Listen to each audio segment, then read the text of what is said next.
On June 23, 2018, the boys from the Wild Boars Football Club headed out for their usual training session. This football team consisted of boys aged 11 to 16, led by a coach and his assistant. After completing their training, the head coach said goodbye to the players and began preparing for an upcoming match with the older team, putting his phone aside for the moment.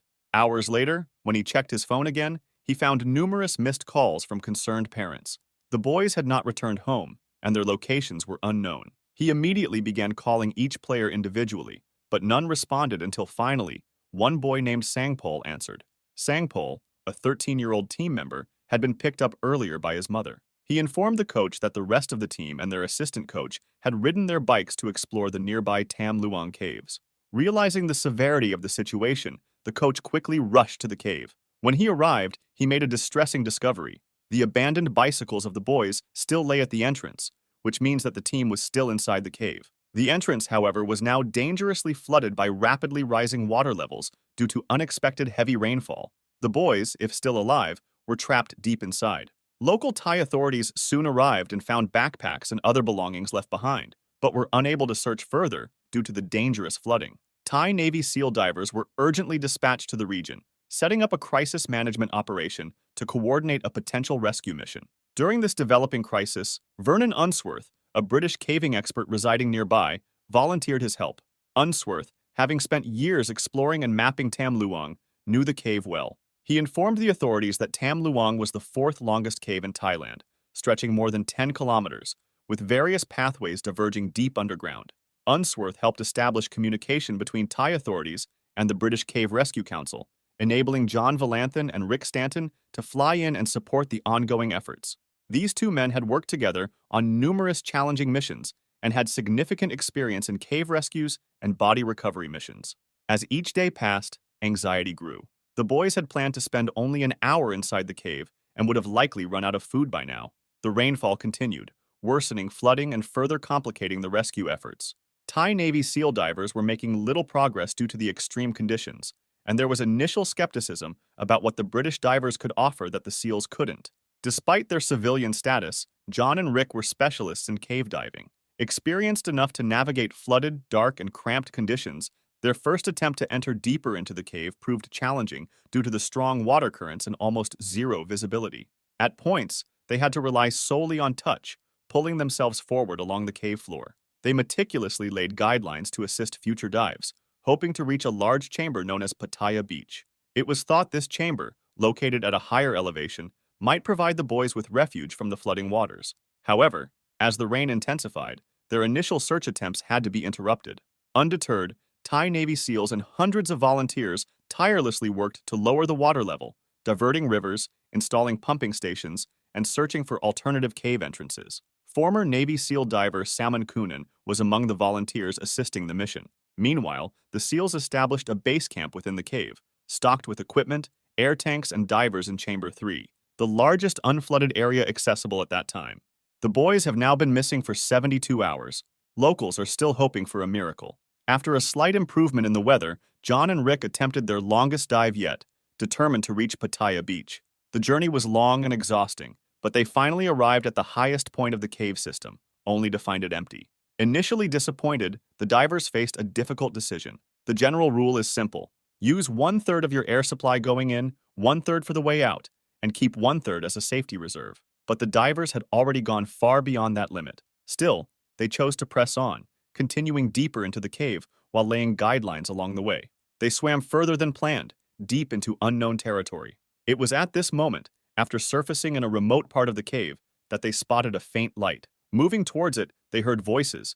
Astonishingly, all 13 missing people, the 12 boys and their assistant coach, were alive. The boys were weak, hungry, and stranded deep within the cave, approximately a kilometer underground. Following this miraculous discovery, 3 Thai Navy SEALs immediately joined the stranded group to provide support. The boys were shocked when they were told they had been there for 10 days, as they had completely lost all sense of time. The rescuers now faced a daunting reality.